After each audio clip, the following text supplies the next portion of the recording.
Queremos darles la bienvenida a los que nos visitan por primera vez. Gracias por estar aquí.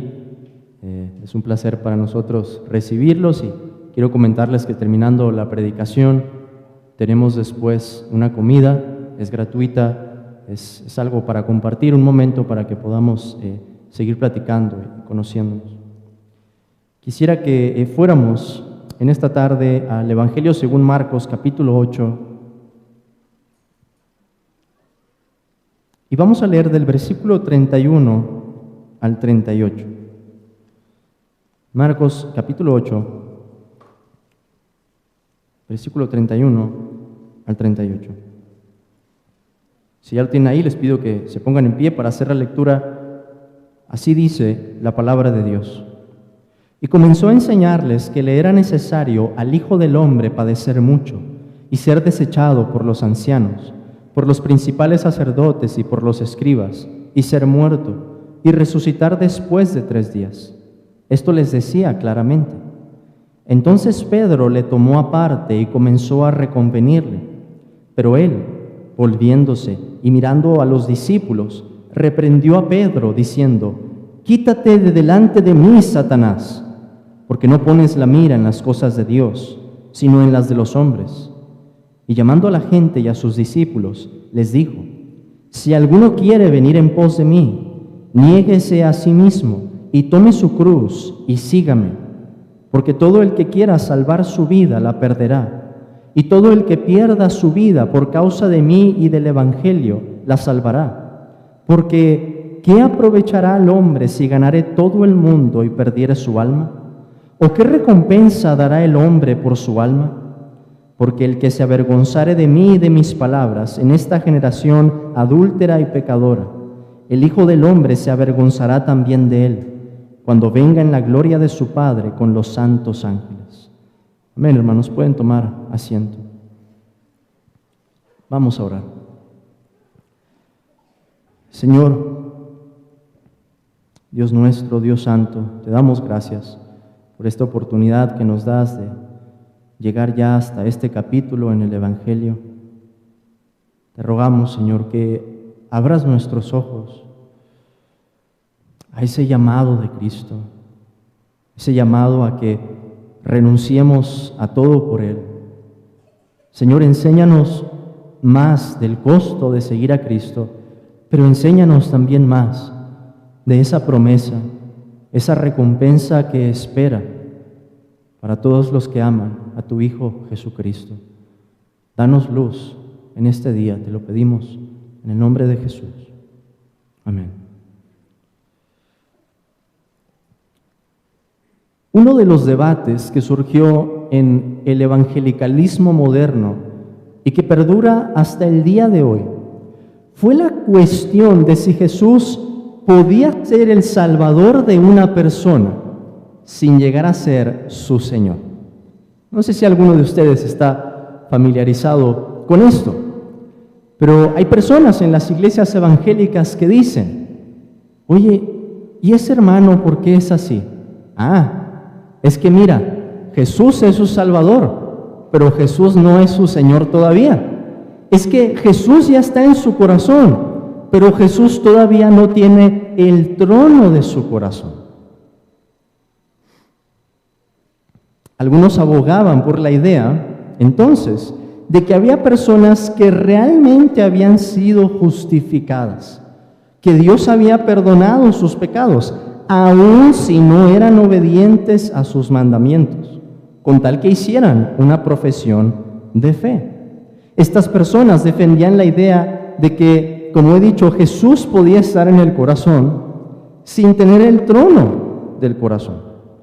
Y con esto, por supuesto, como consecuencia, se abrió paso a una nueva clase de discípulos. ¿Cómo fueron identificados después esos discípulos? Ustedes podrán completar aquí como los cristianos carnales. Son cristianos, pero son carnales. Haciendo así, hermanos, de esa manera, una segunda clase de cristianos. Están los cristianos cristianos o los cristianos espirituales, y están los cristianos carnales. Sin embargo, hay que preguntarnos, ¿Nos dio el Señor Jesús la posibilidad de un discipulado de segunda clase? ¿Ofrece Cristo acaso la salvación sin hacer demandas sobre nuestras vidas? ¿Nos prometió Jesús una vida tranquila y sin dificultad en este mundo? Recuerden el intento del apóstol Pedro, lo hemos leído aquí en el pasaje. ¿Qué quería Pedro? Quería ver al Cristo de gloria sin una vida de sufrimiento. Le gustaba ver los milagros del Señor, pero no le gustó esa idea de que Jesús tuviera que morir en las manos de las autoridades de su tiempo. Pedro estaba divorciando la corona del Calvario, y por ello el Señor lo reprendió severamente. Lo hemos leído: quítate de delante de mí, Satanás. Así, deberíamos aprender de este ejemplo para no caer en el mismo error, para no separar la corona del sufrimiento, la gloria del Calvario. Por cierto, si hay algo claro en nuestro pasaje, es que solo hay una clase de discipulado. Y déjenme llamarlo de esta manera, es el título de mi sermón: es un discipulado peligroso. Es un discipulado que lo demanda todo. Un discipulado que abarca la totalidad de nuestra vida, cuerpo y alma, para que ésta sea rendida como un sacrificio, para que nosotros, hermanos, hombres de carne y hueso, nos unamos en el camino hacia el Calvario y entreguemos nuestra vida a los pies de la cruz para hacer una ofrenda a Cristo. Al final, este discipulado peligroso, esta muerte en vida, por llamarlo así, abre paso a la vida eterna, a una recompensa gloriosa e incalculable. Así que déjenme dividir este pasaje en dos partes para que podamos verlo a detalle. En primer lugar, vamos a estar viendo el versículo 34 al 38. Pero en primer lugar, quiero que nos detengamos en el versículo 34 y he llamado a esto los términos de este discipulado. ¿Cuáles son los términos del discipulado de Cristo? Los vamos a ver en el versículo 34. Y como un segundo punto, un segundo encabezado allí, vamos a ver algunos argumentos o razones para seguir al Señor. Y eso es lo que vamos a encontrar del versículo 35 al versículo 38. Repito entonces, dos encabezados. En primer lugar, los términos del discipulado de Cristo, versículo 34, y algunos argumentos o razones para seguir al Señor, versículo 35 al versículo 38. Pero antes de adentrarnos a esos términos que Cristo nos presenta, quiero que volvamos a pensar en ese intercambio que Jesús había tenido con el apóstol Pedro y en el que se hace alusión también a los discípulos. En la reprensión que Jesús le hace a Pedro, podemos encontrar una distinción entre dos elementos. Cristo habla de las cosas de Dios y Cristo habla de las cosas de los hombres. Y ese marco, hermanos, esa distinción que Cristo hace allí, nos va a ayudar a seguir esta porción del Evangelio y lo que nos va a quedar del capítulo 9 y parte del capítulo 10. La agenda del Señor Jesús era hacer las cosas de Dios, seguir a cabalidad su plan, el mismo plan que decía que primero está el sufrimiento y después la gloria. Por otro lado estaban las cosas de los hombres, esas cosas que se muestran, por ejemplo, en este pasaje, cuando Pedro quiere evitar la cruz. Pero cosas también que van a estar presentes en los argumentos de Cristo, cuando el Señor contraste esos dos caminos, las dos opciones que hay, y que van a resaltar en esta porción del Evangelio, en la actitud de los discípulos. Una y otra vez el Señor Jesús les va a repetir de su muerte. ¿Y qué van a hacer los discípulos? Van a preguntarse, por ejemplo, ¿quién va a ser el mayor entre nosotros? Señor, te tenemos una petición. Yo quiero estar sentado a tu diestra. Señor, yo quiero estar sentado del otro lado. Por lo que ese marco, hermanos, nos va a ayudar a entender que Cristo está pensando en las cosas de Dios. mientras que los discípulos estaban pensando en ese momento con un entendimiento parcial en las cosas de los hombres. Pero además encontramos aquí la audiencia, y con esto pasamos ya al versículo 34. Se nos dice, y llamando a la gente y a sus discípulos. Es decir, en el versículo 34 tenemos un cambio en la audiencia. En el versículo 33, Cristo se dirige a Pedro, pero está volteando a ver a los discípulos. El mensaje es para todos. Pero en el versículo 34, la audiencia se extiende. Ya no son solamente los discípulos. Esto va para todos los que estaban presentes en ese momento. Jesús se dirige a todos con estas palabras. Y eso es porque hay un carácter universal en su mensaje. Estas palabras eran para toda la multitud en ese momento, y debemos decir, son para todas las personas en todas las épocas de este mundo. Si alguien quiere conocer cuáles son los términos en los que Cristo quiere que los sigamos, aquí está la respuesta. Si alguno quiere venir en pos de mí, niéguese a sí mismo y tome su cruz y sígame. Pensemos por un momento en esta declaración. Vean en primer lugar que es un enunciado condicional. Y en un enunciado condicional se divide en dos partes. En primer lugar, la condición, que empieza con un sí condicional. Y después en el requerimiento para cumplir esa condición. Es decir, niéguese a sí mismo y tome su cruz y sígame. Si alguien quiere seguir a Cristo, en otras palabras, si existe esa posibilidad, si alguien se está preguntando, ¿debería yo seguir a Cristo? Tiene que preguntarse también esto.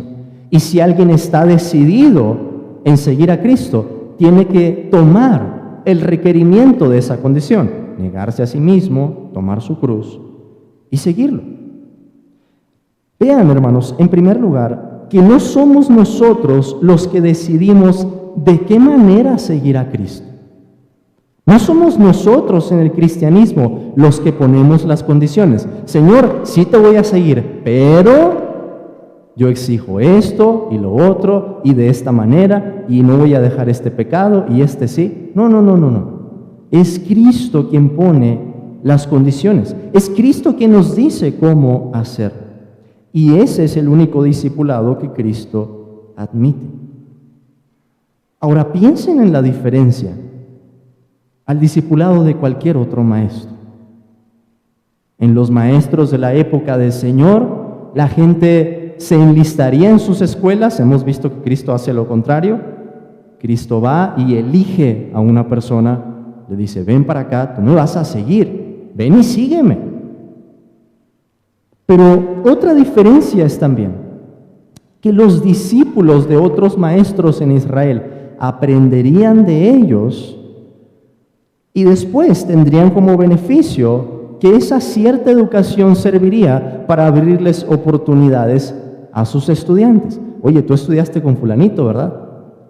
Sí, yo estudié con fulanito. Oye, ¿por qué no nos enseñas a nosotros? Pero Cristo pide y ofrece algo muy distinto. Cristo está hablando de negarse a uno mismo, Cristo está hablando de tomar la cruz y Cristo está hablando de seguirlo. Es decir, esto sería algo inaudito, algo que jamás se había escuchado. ¿Qué tipo de maestro enlista a los discípulos a su propia escuela y luego les dice, hijos, si me van a seguir, tienen que estar dispuestos a morir por mi causa y por el Evangelio? Pensemos ahora en esas tres cosas o tres demandas que Cristo hace. En primer lugar, el Señor dice, si alguno quiere venir en pos de mí, niéguese a sí mismo. ¿Qué es eso de negarse a uno mismo? Podemos resumirlo como un acto de renuncia a nuestros propios deseos y voluntad, pero al mismo tiempo una aceptación completa de la voluntad de Dios. El cristianismo no solo, hermanos, nos exige renunciar a nuestra propia voluntad, nos exige aceptar la voluntad de Dios. Y tenemos un ejemplo de eso en la oración de Cristo en el Getsemaní. Piensen, lo que el Maestro enseñó fue lo mismo que Él hizo. Él se negó a sí mismo, diciendo: Abba, Padre, todas las cosas son posibles para ti. Aparta de mí esta copa. Y luego, ¿qué dijo? Mas no lo que yo quiero, sino lo que tú.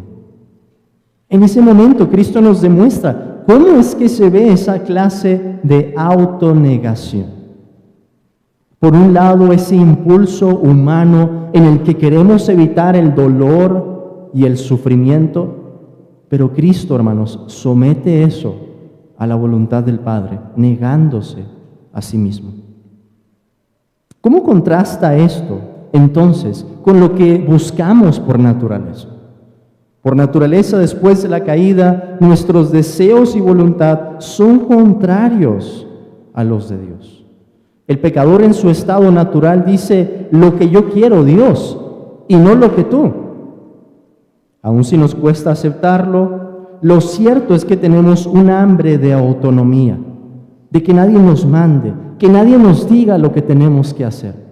Déjenme darles un ejemplo de eso, porque Frank Sinatra, el cantante, lo dijo muy bien en su canción A mi manera. A mi manera. Allí está, hermanos, el resumen de la filosofía de este mundo que se contrapone a las demandas de Cristo. Cristo dice que es a su manera, a la manera de Dios. Cristo nos dice que el primero de sus términos es que nos neguemos a nosotros mismos. Un requerimiento indispensable si queremos ser sus discípulos. No podemos rebajar sus términos, no podemos negociar con el Señor de gloria, y ya que Cristo es el Rey y nosotros sus súbditos, debemos renunciar a nuestros intereses propios para buscar los suyos. Esto se traduce en que su voluntad es nuestra prioridad. Un discípulo, por definición, es alguien que ha rendido el trono de su corazón a Cristo para que Él gobierne sobre su vida. Pero no es ese el único requerimiento que encontramos, porque Cristo también nos habla, en segundo lugar, de tomar la cruz.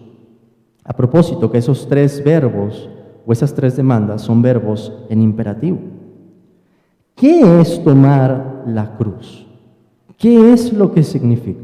Yo sé que a menudo asociamos esa frase con llevar nuestro sufrimiento y decimos: esa es la cruz que a ti te tocó, tienes que cargar con esa cruz. Y es cierto que esa frase incluye todo nuestro sufrimiento en la vida cristiana, pero su significado es aún más básico, más fundamental, más profundo. Y la manera de entenderlo es pensar en qué era la cruz. Si yo dijera, por ejemplo, por decir algo en términos modernos, lleva tu propia silla eléctrica, lleva tu propia inyección letal, lleva tu propia cuerda para la horca, quizá entenderíamos un poco más de la fuerza de esas palabras, porque la cruz era el instrumento de muerte, un instrumento de tortura, de castigo, de vergüenza. Las personas condenadas a ella tendrían que cargar con una viga de madera, que después se fijaría otra para formar la cruz. Pero ¿qué es lo que está diciendo Cristo entonces? En pocas palabras, que si queremos seguirlo, debemos estar dispuestos a morir junto con Él, en el sentido en el que los discípulos se unen para padecer con su Maestro. Pero también debemos decir, a morir por Él, a morir con Él, identificándonos con Él, y a morir también por Él, en el sentido en que entregamos nuestra vida a Cristo, como Cristo la entregó a Dios el Padre. Para los discípulos, al menos para 11 de sus apóstoles, esto se cumpliría en su propio martirio. 11 de ellos, 11 de los apóstoles, morirían como mártires, exceptuando al apóstol Juan. No todos van a padecer de la misma manera, podemos reconocer, no todos los cristianos sufrimos de la misma forma, Pero el punto es que el que quiera seguir a Cristo debe haber renunciado ya a su propia vida, hasta el punto en que si fuera necesario morir por Cristo, estemos dispuestos a hacerlo. Aun si un cristiano no muere como mártir, su vida y experiencia refleja una medida de esa realidad.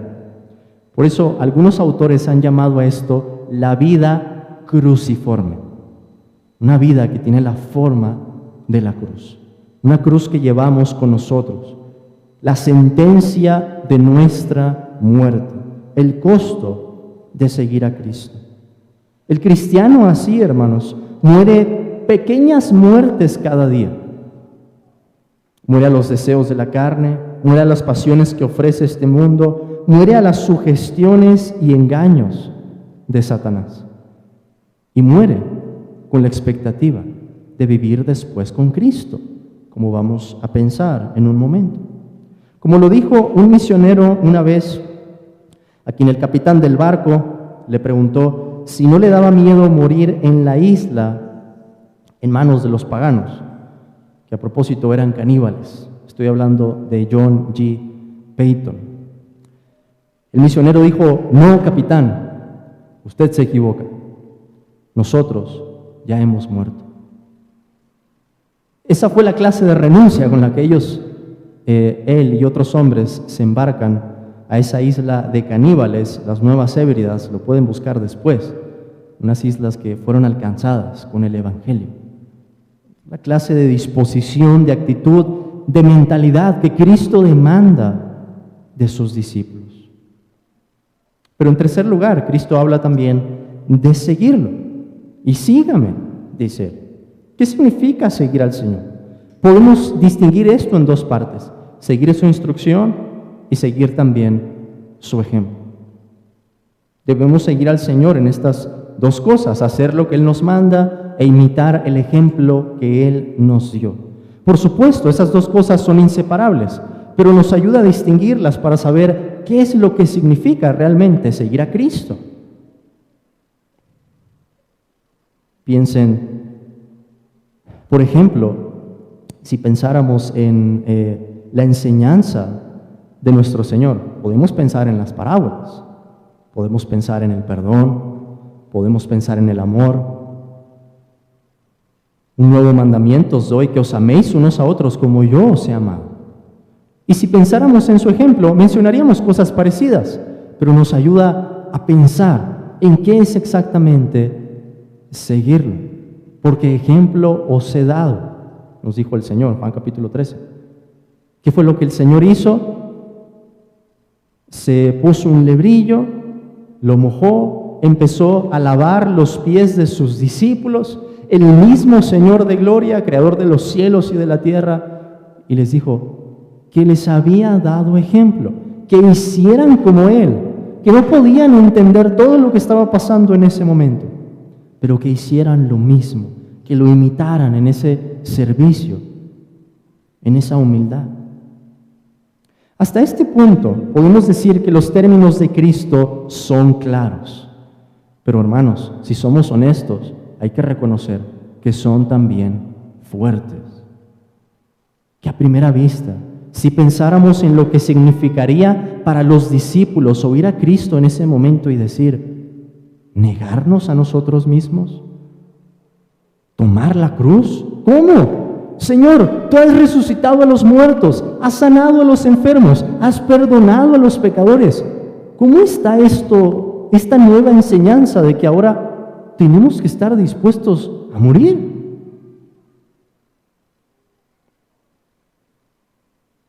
Por lo que la pregunta que surgiría naturalmente sería: ¿y por qué deberíamos seguirlo?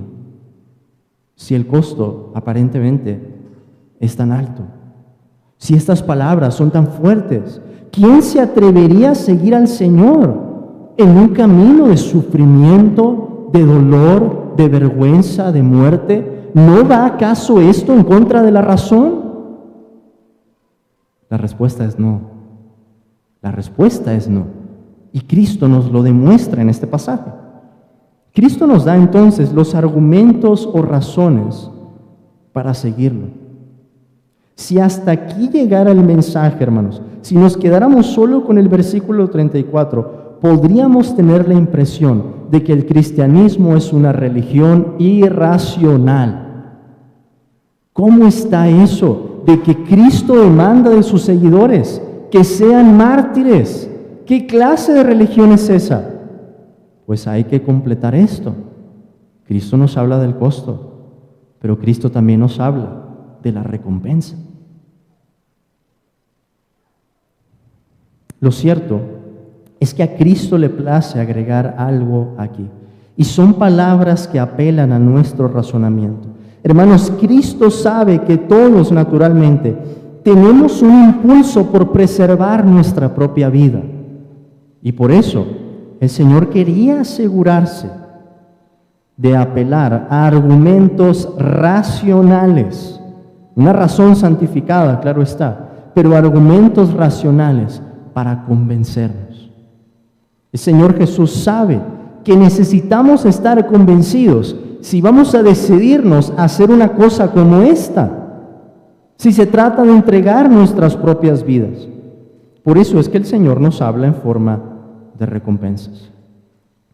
C.S. Lewis, reflexionando en esta realidad, dijo lo siguiente, y voy a citarlo aquí, está un poco extensa la cita, pero quiero que vean esto, hermanos. Él dijo: el Nuevo Testamento tiene mucho que decir acerca de la autonegación, mas no de la autonegación como un fin en sí misma. Se nos dice que hay que negarnos a nosotros mismos y tomar nuestras cruces a fin de seguir a Cristo.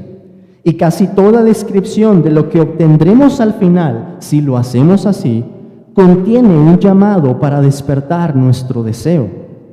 En efecto, si consideramos las osadas promesas de recompensa y la naturaleza abrumadora de las recompensas prometidas en los evangelios, parecería que nuestro Señor ve que nuestros deseos no son muy fuertes, sino muy débiles. Somos criaturas lánguidas, que juegan con la bebida, el sexo y la ambición, mientras que se nos ofrece un gozo infinito. Así como un niño ignorante que quiere seguir haciendo pasteles de lodo en un suburbio, porque no puede imaginar lo que significa una invitación para ir de vacaciones a la playa. Nos complacemos con demasiada facilidad. Fin de la cita. Hermanos, así que lo que Cristo está haciendo aquí es darnos los argumentos suficientes para que lo pongamos en una balanza. Por un lado decir, este es el costo de seguir a Cristo. Y puede ser mi propia vida. Hermanos, esa es la realidad para muchos cristianos en el otro lado del mundo en este momento. Nigeria, Marruecos, Pakistán, Corea del Norte, Myanmar, y podría seguir mencionando muchos otros países. Y para algunos hermanos, también aquí en México, lo es. Pero hay que poner otra cosa en la balanza. Hay que pensar qué es lo que Cristo ofrece. ¿Qué es lo que hay al final si decido seguirlo? Si tomo esa determinación de ir en pos de Cristo, de negarme a mí mismo, de renunciar a mi propia vida cargando un instrumento de muerte y seguirlo, ¿qué hay al final?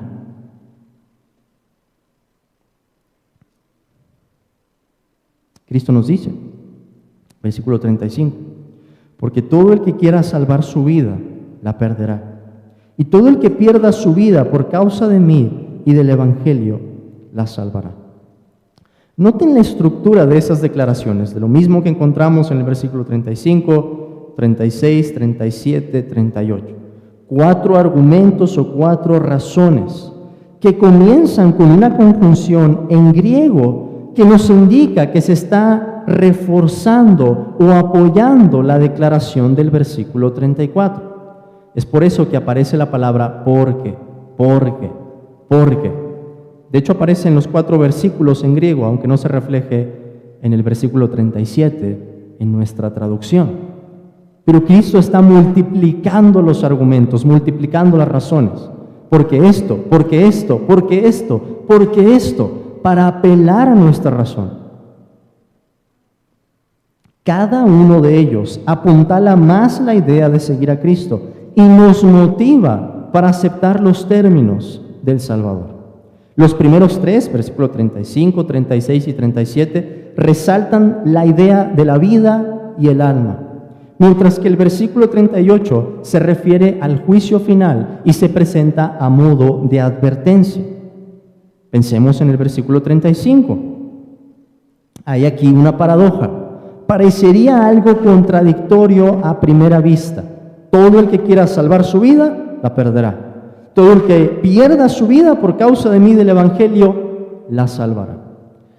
Pero esto es claro si pensamos a la luz de la eternidad.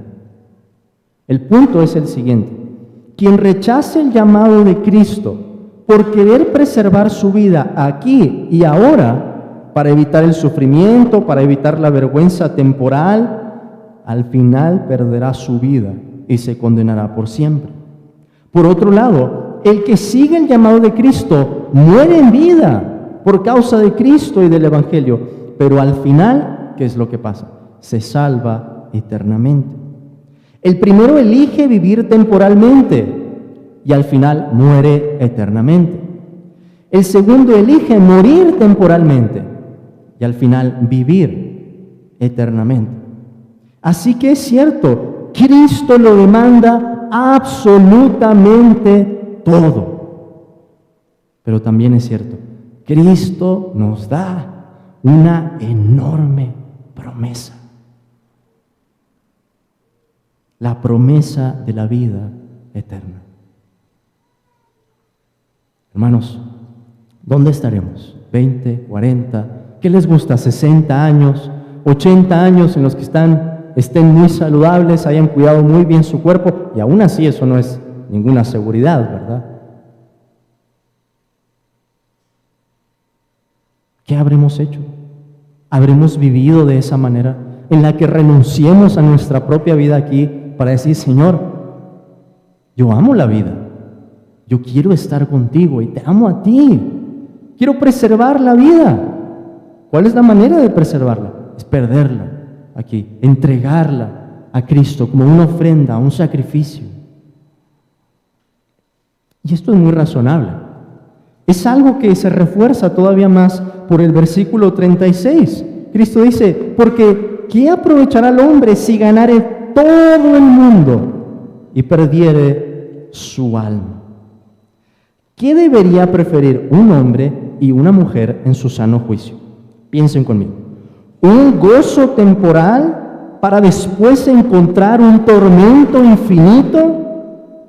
¿O un sufrimiento temporal para después obtener un gozo infinito?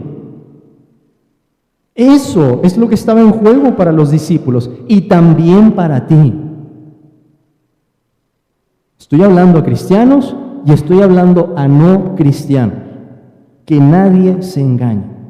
¿Estamos buscando ganar todo el mundo? ¿Estamos buscando por doquier los placeres temporales cuando Dios nos ofrece un gozo infinito?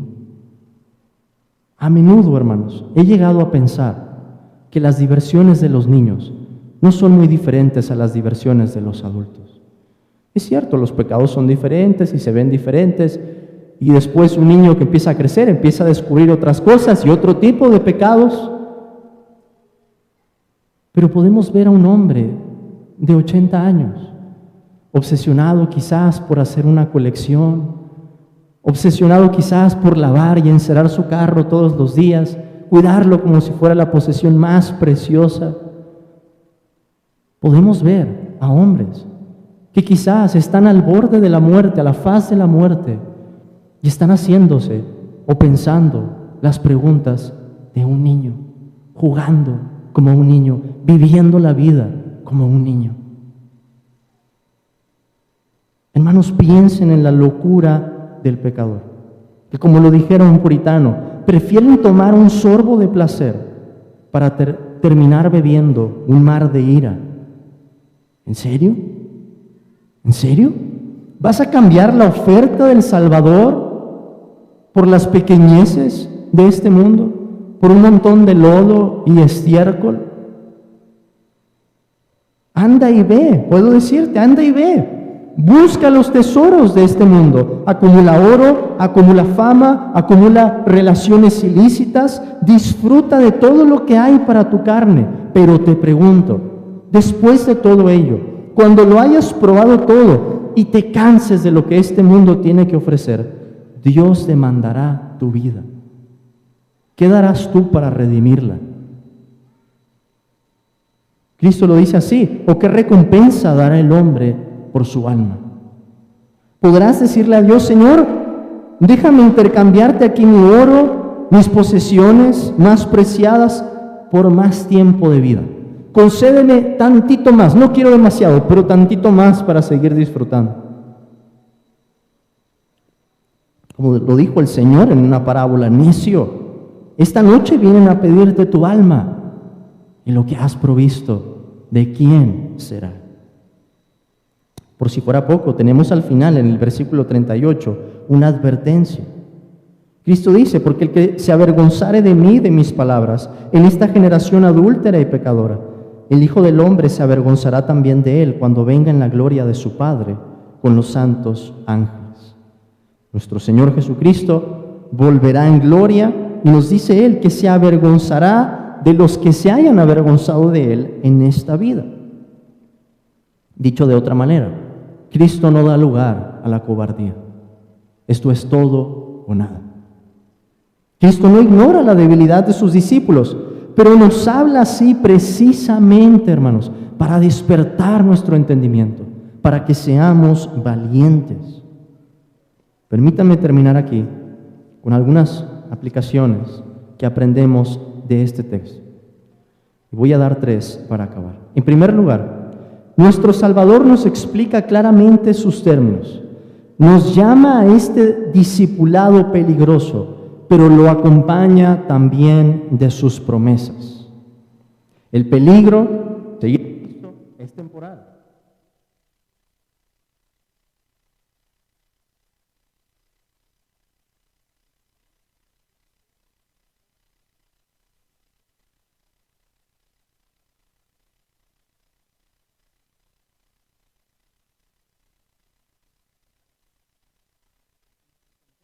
Eso fue lo que hizo Cristo, hermanos. Hebreos capítulo 12.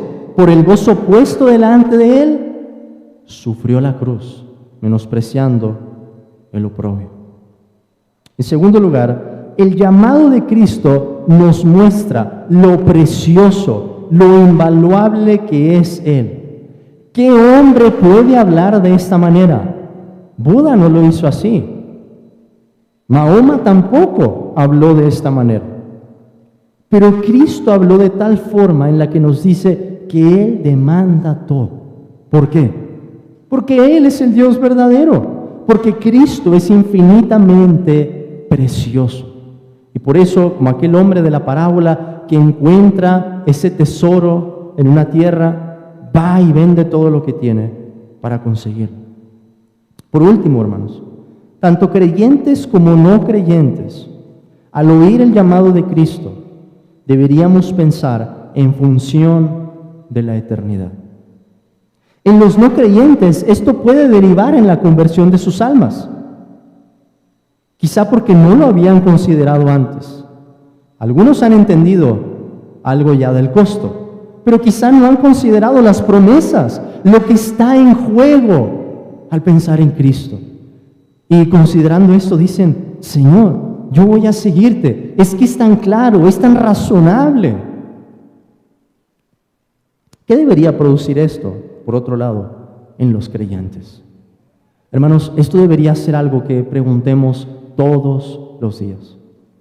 Señor, ¿nos vamos a negar hoy a nosotros mismos? ¿Vamos a tomar hoy la cruz? ¿Vamos a seguirte este día?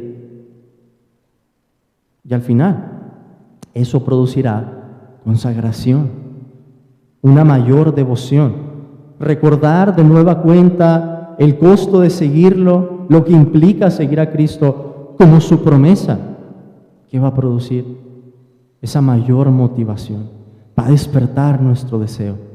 Señor, para esto nos has salvado. Señor, para esto tú nos capacitas. Señor Jesús, por esto tú has dicho que tu yugo es fácil y tu carga es ligera.